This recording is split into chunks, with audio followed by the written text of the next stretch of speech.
Hola, queridos amigos de Charlas de Café. Y acá en otra charla más, nuevamente virtual y atravesados por la pandemia aún.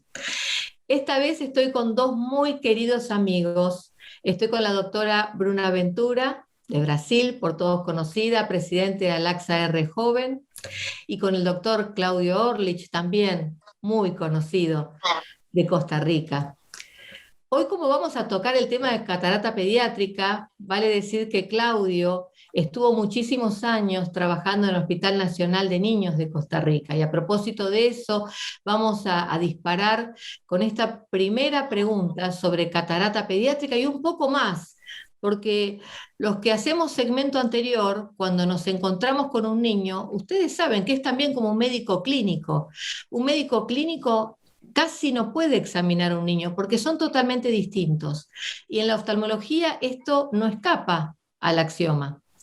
Claudio, cuando estás frente a un niño con catarata, ¿cuál es tu sistema de examinación diagnóstica para llegar a un eventual tratamiento quirúrgico o no quirúrgico? Cuando viene un niño con catarata pediátrica, ¿cómo te manejas?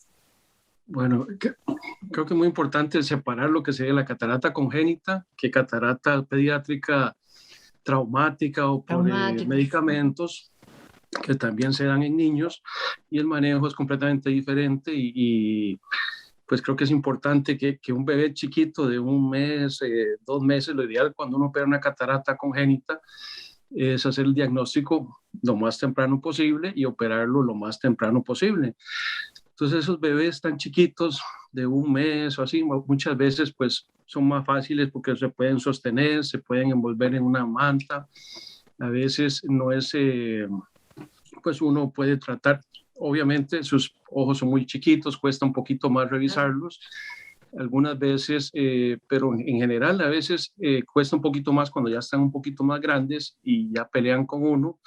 A veces incluso hay que sedarlos dependiendo del paciente, pero en general creo que entre más pequeños, si hablamos de catarata congénita, entre más pequeños se haga el diagnóstico, pues va a ser lo mejor. Ahí siempre es importante para los residentes y la gente joven que nos ve, pues la leucocoria, ese reflejo que vemos blanco, que no se ve el reflejo en la retina, sino que vemos un reflejo blanco, pues nos habla de un niño tan chiquito que probablemente sea una catarata. Ya en niños un poquito más grandes hay que sospechar de otras cosas, entre ellas un retinoblastoma, pero ya estamos hablando de niños de 2, 3 años.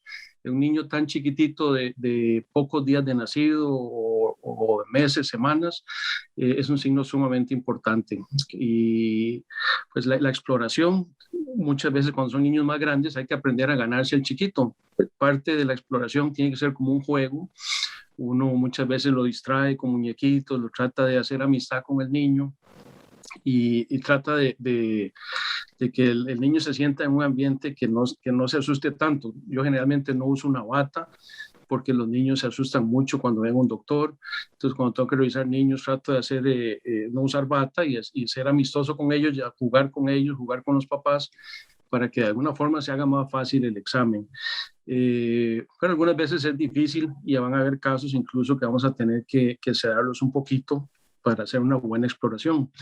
Pero en general, para tener una buena idea, uno puede empezar tratando de revisarlo siendo amistoso con el niño, y si no se logra, pues tenemos que buscar otras formas, ya incluso sedando al paciente. ¿Cómo manejás? Es muy interesante, como decís, y aparte fundamental, como todo paciente pediátrico, es la trilogía no solamente médico-paciente, sino que se agrega una tercera pata en esta relación, que son los padres. Muchas veces pueden ser grandes promotores de la relación y otras veces nos juegan un poco en contra o obstaculizan la relación entre el pequeño paciente y el médico.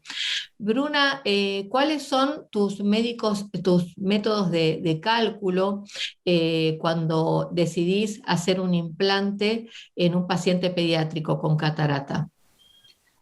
Yo opero los niños a partir de alrededor de 3 meses y cuando opero el niño a partir de esta edad ya implanto un lente. Entonces utilizo es como una tabla de hipocorrección basada en la edad en la cirugía. Entonces, por ejemplo, para un niño que tiene 3 meses, como estaba diciendo, la hipocorrección es de 9 dioptrías en el lente. Entonces, por ejemplo, hago la biometría siempre bajo sedación.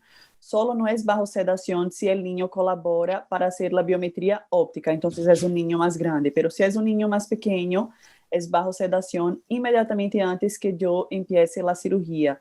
Entonces hago la biometría bajo sedación, la keratometría con un keratómetro portátil y ahí hago el cálculo de lente con la fórmula Holiday 1. Estamos ahora para publicar un trabajo enseñando las distintas 5 fórmulas que comparamos y sus resultados en niños y cómo la Holiday 1 y SRKT son muy buenas en relación a los resultados a largo plazo. Entonces, yo de rutina utilizo la Holiday 1 y vamos a decir que en un niño de 3 meses, la Holiday 1 dijo para poner un lente más 30. Yo hago la hipocorrección, entonces el planeamiento es que yo ponga un lente más 21. ¿Te acuerdas que la hipocorrección es de 9 dioptrías para esta edad? Pero no significa, fíjense, que la hipermetropía se quedará en 9. Esta hipocorrección es en el plano del lío.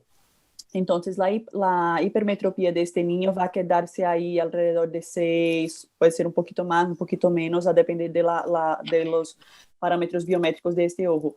Y eso es, esta tabla que utilizamos fue desarrollada objetivando la hipermetropía a los 4 años con el crecimiento del ojo. Entonces, hay distintas maneras de hacerlo. Cada cirujano de catarata pediátrica en general tiene una manera de preferencia de cómo hacer esta correlación de edad en la cirugía y hipocorrección, pero esta es la mía, basada en la edad en la cirugía. Es interesante. Sí. Disculpa, ¿y el resto lo manejas con unas gafas o usas lentes de contacto en niños? Sí, con unas gafas. Aquí en el noreste de Brasil, nuestra experiencia con lentes de contacto es muy malo. Los papás tienen dificultad a veces hasta de entender cómo van a poner las gotas. Los niños cierran los ojos muy, muy fuerte. Entonces, imagínate quitar y poner un lente. Yo, Bruna, oftalmóloga, en mi hija tendría problema, porque ahora sé lo que es un niño pequeño. Entonces, lo que se queda de hipermetropía ponemos en gafas. Los niños siguen muy de cerca al principio, entonces regresan a cada 2 meses, 3 meses, y siempre que necesitamos cambiar estas gafas, los papás desde antes de la cirugía ya saben de eso, entonces actualizamos las gafas hasta que se quede más estable en una edad más grande. En los casos más desafiantes, como los niños con microesferofaquia, ¿cómo te manejas? Esta es una pregunta súper interesante, María José, porque yo soy, así como Claudio, así como tú, una cirujana de adultos y nosotros dos, Claudio y yo, también nos dedicamos a la cirugía de catarata pediátrica, pero no somos oftalmopediatras que hacemos la parte de catarata pediátrica. Entonces, nuestros colegas que también se dedican a adultos, muchos de ellos ya vieron casos de microesferofaquia con el cristalino en el vitrio o en la cámara anterior, que son pacientes mucho más grandes en relación a edad. Entonces, 20 años de edad, 30 años de edad. Cuando estamos hablando de la población pediátrica y ahí de meses o poquísimos años de vida, lo que vemos es que la microesferofaquia, en general, en estos pacientes más pequeños, no está asociada a la facodonesis típica que se ve en adulto.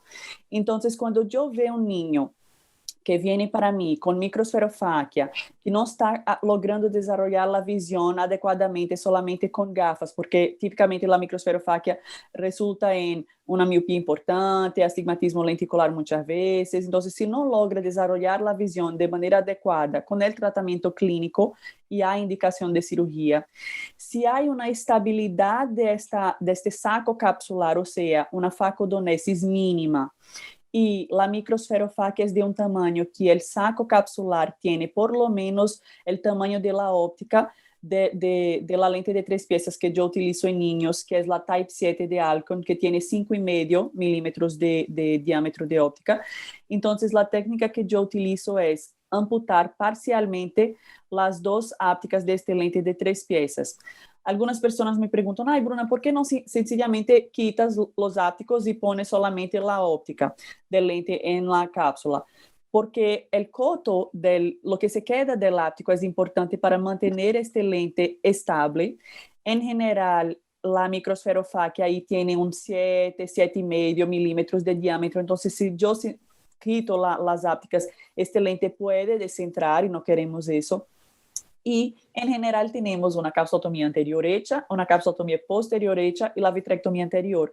Entonces queremos que este lente se quede bien estable y ancorado dentro del saco capsular. Entonces los cotos, esto que se quedó de los ápticos, sirven para ancorar estos lentes. Ahora estamos haciendo un trabajo a largo plazo de estos ojos que operamos. Es rarísimo tener una casuística grande de catarata pediátrica junto con microsferofáquia, es muy difícil, pero ya tenemos casos importantes en relación a cantidad a punto de publicar y estamos publicando estos dados a largo plazo. Está súper interesante.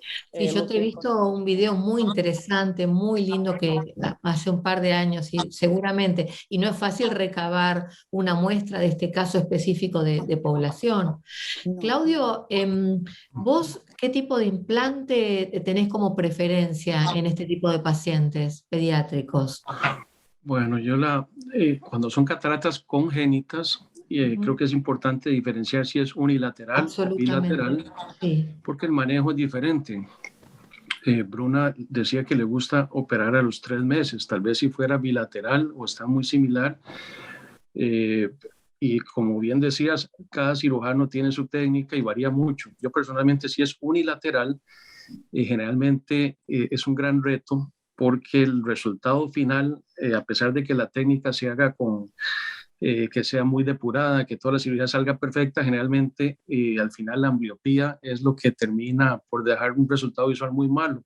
Exacto. Y aquí es donde la mamá juega, como bien decías al principio, la mamá es tal vez más importante que el paciente, y más importante que el médico, porque el manejo de la ambliopía va a ser fundamental. Entonces, cuando es una catarata en un bebé que lo detectamos muy temprano y es unilateral y está muy chiquito, yo prefiero dejarlo áfaco. Honestamente, con eso fue lo que me fue mejor a través de los años, después de operar muchísimos niños. Mis mejores resultados en niños muy chiquitos era dejarlos áfacos. Yo personalmente me encargaba de poner el lente de contacto, estarlo cambiando. La mamá, cuando tenía mamás que son responsables y se les explica, a veces el chiquito salía de la oficina, se le cayó el lente, regresa a la señora, había que volvérselo a poner. Entonces requiere mucha paciencia del médico, de la mamá también o de los padres. Pero honestamente, a largo plazo tengo bebés que todavía me visitan, que ahora tienen 17, 18 años y que las operamos cuando tenían un par de meses, que las manejamos así, dejándolas áfacas y esperando un poquito, que tuviera el ojo un tamaño mayor para colocar una lente, y que hoy en día tienen visiones funcionales. O sea, que tengo una chiquita, por ejemplo, que parece mentiras, pero llegó a ver 20/40 de una catarata unilateral. Entonces el manejo es súper importante. Normalmente si no hay un buen manejo, terminan viendo movimientos de manos o cuentadedos, a pesar de que el ojo esté perfecto por la ambliopía. Ha cambiado mucho. Hace unos años el glaucoma era muy frecuente, el 80% de los niños que se operaban de catarata congénita de forma temprana, muchos hacían glaucoma. Hoy en día los números son muy bajos, ha mejorado muchísimo porque las técnicas que se han desarrollado, los lentes nuevos, han permitido que la incidencia de glaucoma sea mucho menor. Entonces normalmente cuando son bebés muy chiquitos, lo que me gustaba era hacer una lensectomía. Normalmente les hacía una vitrectomía anterior porque también la hialoides tiende a opacificarse y son bebés que no se van a poder hacer una capsulotomía con jack láser. Y si es muy chiquito, prefería dejarlo áfaco. Estoy hablando de niños de 1, 2, 3 meses y prefería colocarle lente cuando sea un poquito más grande, como bien dijo Bruna. ¿Qué tipo de lente te gusta, Claudio? en un bebé de estos estamos hablando de una lente igual que Bruna, un monofocal de 3 piezas, un lente monofocal en cataratas congénitas, en cataratas pediátricas por accidentes, por traumas. Por ejemplo, catarata traumática. Sí he usado multifocales, que a veces eso puede ser un poquito controversial, pero te voy a explicar por qué uso un multifocal. A veces hace poco me llegó una niña de 6 años, catarata, le estaban cantando cumpleaños con estos pasteles que tiene varias capas, le pusieron un palito y yo no sé cómo tuvo un accidente. O sea, a veces pasan así accidentes en niños pequeños o por tomar esteroides, también se les pueden hacer cataratas a los niños. Y entonces, en estos casos, a veces, si la córnea tiene una córnea que es bastante regular y la niña ya en ese momento ya desarrolló la visión, ya tiene una buena visión en ese momento, a veces se puede colocar un multifocal sabiendo que la niña se va a miopizar en algún momento, pero la gran diferencia es que va a usar unas gafas con una sola graduación, no va a tener que usar un bifocal o un multifocal en un ojo, un progresivo y el otro no, que es bien difícil manejar eso. Entonces, al ponerle un multifocal en un ojo a un niño más grande, si le llega a miopizar, eventualmente tengo el recurso de que cuando sea grande le puedo hacer un LASIK o colocarle un otro implante. O hoy en día estamos trabajando con una compañía que se llama Omega, que ellos hacen unas cápsulas artificiales, que es un tema muy interesante. Estas cápsulas son de silicón, el material es silicón, y es como imaginarse una llanta, un neumático que se coloca dentro de la cápsula, y dentro de esa cápsula artificial se coloca la lente intraocular. Entonces, esto lo hemos usado en adultos, pero en niños creo que sería fabuloso para poder realizar muy fácil un explante si se requiriera en el futuro. Y al ser de silicón el material, las cápsulas se mantienen muy, muy tranquilas, no hacen fibrosis como si se hace con los lentes que utilizamos de acrílico. Esta cápsula de silicón produce que la cápsula se mantenga incluso sin pliegues, es muy baja la opacificación de la cápsula. ¿No? Sí, y entonces creo que tiene un gran futuro para los niños, pacientitos pediátricos, usar este tipo de cápsulas artificiales que permitan que sea más fácil hacer un explante, porque no hay una fibrosis alrededor de la lente, sino que el lente queda rodeado por esta cápsula de silicón que está abierta adelante y atrás. Es como imaginarse un neumático de un carro. Una llanta de auto, ¿no? Una llanta de auto, y la lente queda por dentro. Entonces creo que eso es una cosa bonita que vamos a tener acceso pronto, porque ya se están haciendo estudios para que salga de forma comercial y que ha funcionado muy bien en adultos. ¿Cuándo pensás que va a estar, de manera disponibilidad abierta, comercialmente hablando? Probablemente para Europa y Latinoamérica un par de años, porque eso tarda, pero probablemente 1 año y medio, 2 años. Pero te puedo decir que es un concepto muy bonito que creo que va a tener mucho futuro en la cirugía de catarata pediátrica, y creo que los lentes multifocales nos han dado en adultos muy buena experiencia. En niños no existe mucho publicado y existe cierto temor de utilizarlo en niños, sobre todo por el cambio, como bien hemos dicho, el cambio del tamaño del ojo, que generalmente entre los primeros 2 años es muy grande el cambio que se da, hasta los 4 años todavía es importante, y ya después de los 4 años tiende a ser más similar al tamaño de un adulto, pero aún así siempre existe ese riesgo de que el niño, por eso Bruna bien nos explicaba que los deja hipermetro, porque el paciente se va a ir miopizando, y existe cierta compensación del ojo. Yo he visto pacientes áfacos que los operaron siendo niños y llegan a ser hemétropes, porque el ojo sigue creciendo para compensar la pérdida del cristalino. Entonces hay pacientes áfacos que llegan a ser adultos y son casi hemétropes porque se miopizan. Entonces, lo que pasa es que el crecimiento no es directamente proporcional al tiempo, sino que es casi una hipérbola, ¿no? Considerando los primeros años y después hacia el final. Los primeros años son más difíciles de calcular. Por eso lo que dijo Bruna en relación a la edad estaba muy interesante. Esto que estás comentando de este implante capsular tiene mucha lógica, así que ojalá que esté implementado en el mercado abiertamente en breve. 1 o 2 años, hoy por hoy no suena tanto, ¿verdad? Bruna, si tuvieras que elegir tu paciente fatal de esta población tan querida de los chicos, de los niños, ¿cuál dirías que fue? Al principio fue los niños con fibrosis importante en la cápsula. Entonces, placas de fibrosis, no las placas pequeñitas que la manejas tranquila, pero placas grandes. Y luego aprendí que utilizando el cauterio de radiofrecuencia, que en mi técnica de rutina yo utilizo para hacer la capsulotomía posterior, pero utilizando este mismo cauterio, a veces tenemos, por ejemplo, placas de fibrosis bien gruesas, pero puedo pasar más de una vez este cauterio hasta completar esta, vamos a decir, la capsulotomía anterior que quiero, la capsulotomía posterior.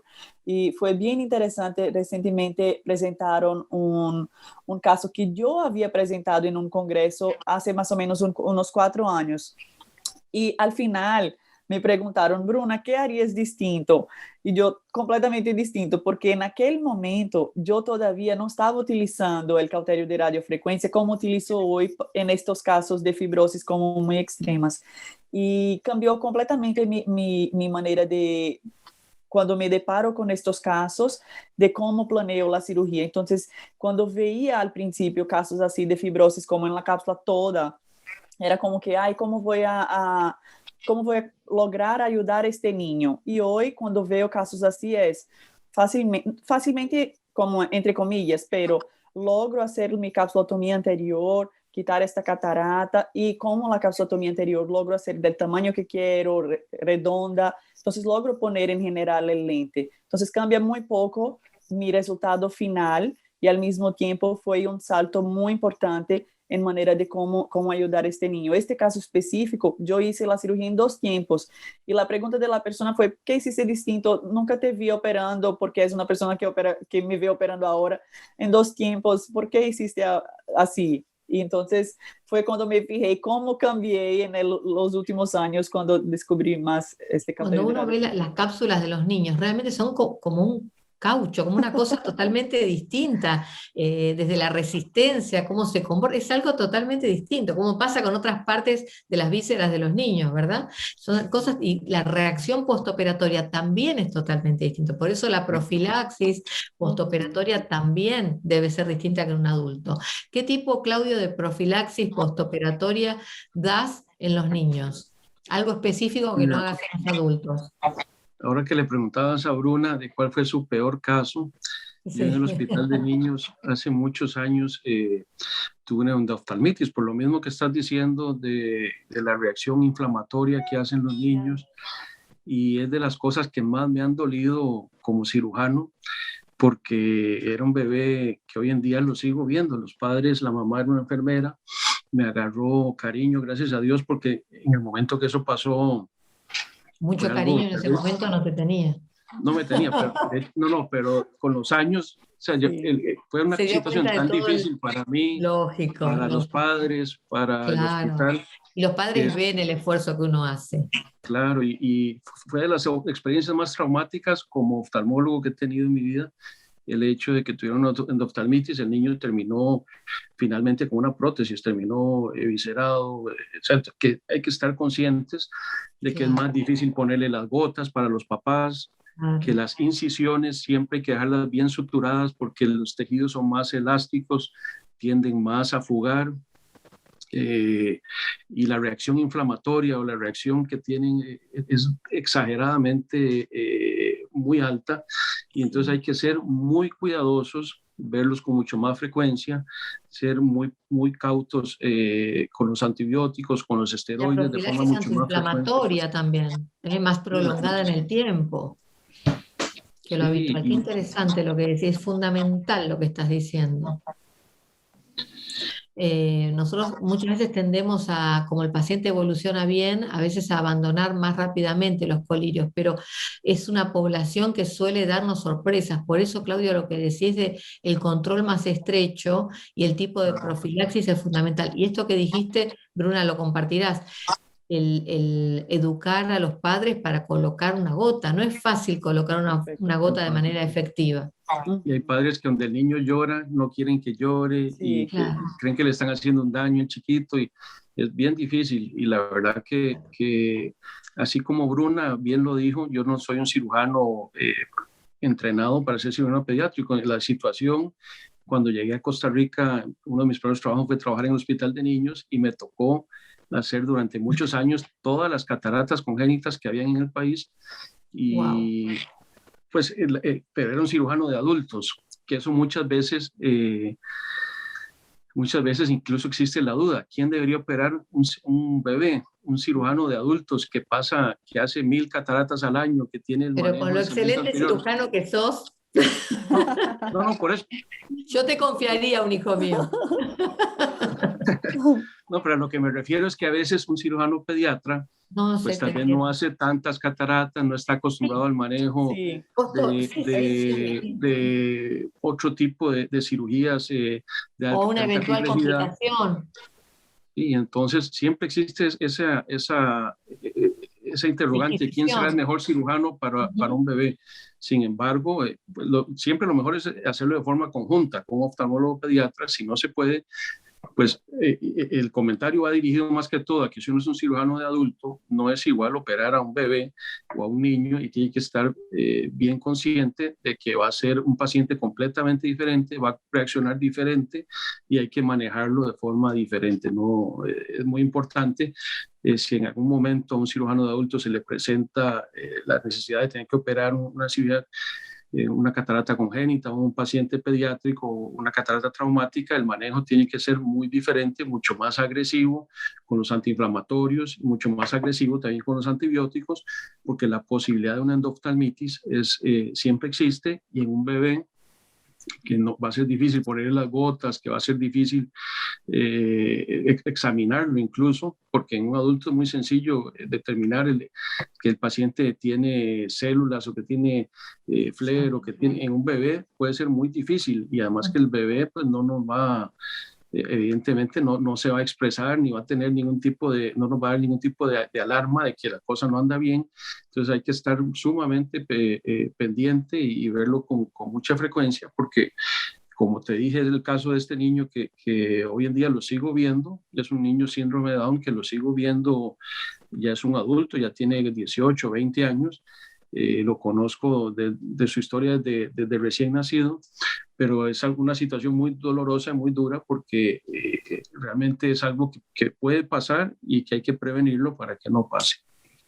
Y además, otra cosa muy importante que mencionamos los tres es, además del evento quirúrgico en sí mismo, el seguimiento interdisciplinario con oftalmopediatría para el manejo y la mejoría de la ambliopía, porque es una etapa crucial, generalmente no hablando de cataratas traumáticas, sino de cataratas congénitas, la extracción y el manejo para un buen término de la ambliopía en estos pacientes. Y lo mismo no es igual un paciente que tiene una catarata unilateral que un paciente que tiene catarata bilateral. Hacer el manejo y además el manejo cruzado con un oftalmopediatra que conoce toda la parte de interrelación para estimular digamos, la neuroadaptación y la neuroevolución de la vía óptica, ¿verdad?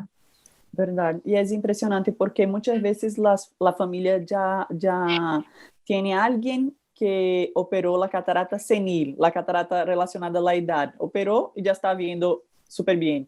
Y tiene Claro. esta idea que el niño va a operarse y ya está, es eso y ya. Y no, después hay todo un camino también. Eso es muy importante de decir porque es muy triste cuando tienes un niño, especialmente en los casos súper difíciles de operar y que están anatómicamente perfectos, pero sin la visión que podrían tener. En relación al tratamiento postoperatorio, es muy todo eso que Claudio dijo y tú, María José, estoy de acuerdo. Es muy, muy importante la cuestión de la cantidad, la dosis del corticoide en niños, especialmente si hay situaciones en el ojo que pueden generar aún más inflamación. Entonces, si es un niño que tiene, por ejemplo, persistencia de vasculatura fetal, si la pupila no dilató y necesitaste poner ganchos, entonces cuando tocas en la iris del paciente, por más que sea muy gentil, vas a generar más inflamación. Entonces, siempre tenéis que arreglar la cantidad de esteroides con bases en este caso específico, en el caso que estás operando. Y siempre acordarse del uso de midriáticos también en el postoperatorio, en las primeras 2 semanas, por ejemplo, para que esta pupila esté siendo movilizada y evites sinequia posteriores ahí.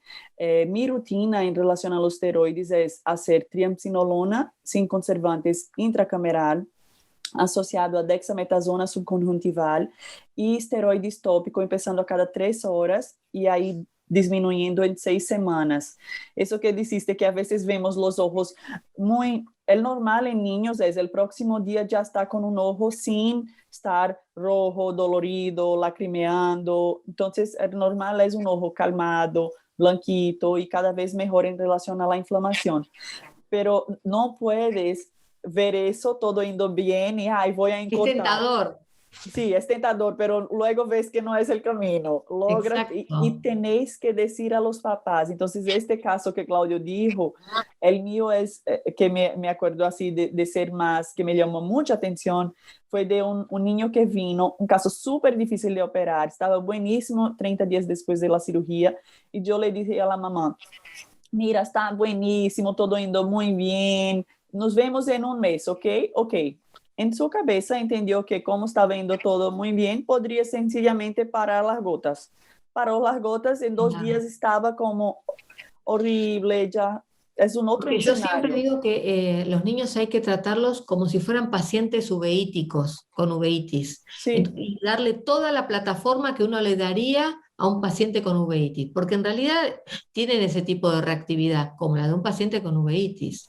El tema de la interrelación, cómo se interposicionan los padres, puede ser complicado. Para terminar esta charla, que la verdad que han tirado unos tips fantásticos, los dos, bueno, con la experiencia que tienen, pero fantásticos. ¿Qué consejo les daría a los jóvenes que nos escuchan, que son muchos, afortunadamente, que están empezando la profesión? ¿Qué consejo de vida, de enfoque, qué no hacer o qué hacer en estos primeros pasos que empiezan? Hay muchos de nuestros oftalmólogos que nos siguen en todas las charlas que son muy jóvenes y yo creo que les encantaría escucharlos. ¿Quién dispara primero? yo puedo hablar. Consejos generales, no de pediatría, sino en general, ¿verdad? De vida De vida, un consejo oftalmológica, de de vida. colega a colega, como si tuvieras un hermano menor al quien le Con un querés café. aconsejar qué hacer. Sí, sí. Y mientras tomamos, yo te escucho, tomamos el café. Me encanta lo que ha hecho la LACSE, lo que ha hecho Bruna con los oftalmólogos jóvenes. Es muy importante acercarse siempre. Por ejemplo, la LACSA siempre ha sido muy abierta y es una tristeza que a veces la gente no participa tanto como uno quisiera. O sea, en realidad, a través de estas charlas, a través de los podcasts, a través de las diferentes actividades que se hacen, pero yo los invitaría a que se acerquen. Muchas veces la gente piensa que los mismos que participan siempre son las mismas personas, pero es porque mucha gente no quiere participar. Entonces yo quisiera decirle a la gente joven que se integren, que formen parte de cada vez más de la LACSA y que envíen sus casos, que participen más activamente, porque eso realmente les puede ayudar muchísimo. Aquí se discuten temas muy interesantes, se presentan casos que muchas veces los vemos como raros, pero que el día que le llega a uno de esos casos ya sabe cómo manejarlos. Y en realidad hay un grupo de colegas con mucha experiencia y yo los invitaría a que se acerquen la LACSA, que está sufriendo todo un cambio, porque cada vez van saliendo los médicos de los que estaban más involucrados y viene entrando gente joven, y eso creo que es muy importante, ese cambio generacional, y creo que es importante que participen y que siempre van a ser bienvenidos para todas esas actividades. Como todo en la vida, y más ahora en la época de redes, que estamos todos transversalmente conectados todo el tiempo. Muy bueno, Claudio. Bruna. La mía sería que se fijara en los detalles. Entonces, a veces cuando estamos empezando a operar, nos fijamos mucho en la cantidad de cirugías que hicimos, el tiempo en que estamos tardando la cirugía, y de verdad estos dos parámetros no son los parámetros más adecuados para medir la performance y si eres un buen cirujano o no. Entonces mi consejo es siempre, fíjense a los detalles. Una cirugía es hecha de pequeños detalles que se suman en el resultado, y cada paciente es 100% para aquel paciente. Entonces es muy importante que demos la atención que cada uno de ellos merecen, y que nosotros como somos pacientes también nos gusta recibir. Entonces sería eso, María José. Excelente consejo. Cuando me tocó a mí dar un consejo dije algo muy parecido, porque hay que enfocarse. El total de un buen resultado es la sumatoria de muchos pequeños detalles bien hechos. Y lo otro, esto de que cuando estamos con un paciente, nuestra atención tiene que estar dedicada a ese paciente, y ese paciente no es uno más, es un nombre, un apodo, ¿no? Un nickname, lo que fuere, es ese paciente con ese contexto y en ese momento, ¿no? Personalizarnos y entregarnos en ese momento a ese paciente que nos está entregando todo ahí en la camilla, en un momento de quirófano, así como cuando viene al consultorio. No tengo más que agradecerles, ha sido una charla fabulosa. Los invito, antes que se termine de enfriar el café, a hacer un brindis virtual así, para desearles lo mejor. En este momento Claudio está en Croacia, así que agradezco mucho que hayas intervenido un ratito tus vacaciones familiares. Bruna, un gran cariño como siempre a los dos. Claudio es un altísimo colaborador, somos un equipo fantástico en el noticiero. Bruna, súper generosa y todo el tiempo en relación con Alaxa R Joven, o sea que no tengo más que estar en súper confianza con ustedes dos por todo el tiempo que además estamos, más allá de esta pantalla, estamos en comunicación, en relación profesional y personalmente. Además, gracias por aguantar mis intensidades, ¿no? A veces por mensajito. Les mando un beso grande, levantamos nuestra taza así virtual y les deseo lo mejor por esta fabulosa charla. Muchísimas gracias. Y a ustedes, queridos amigos de Charlas de Café, hasta otra charla de café. Va desde acá nuestro brindis virtual por los tres. Chin, chin. Hasta luego. Salud. Hasta luego.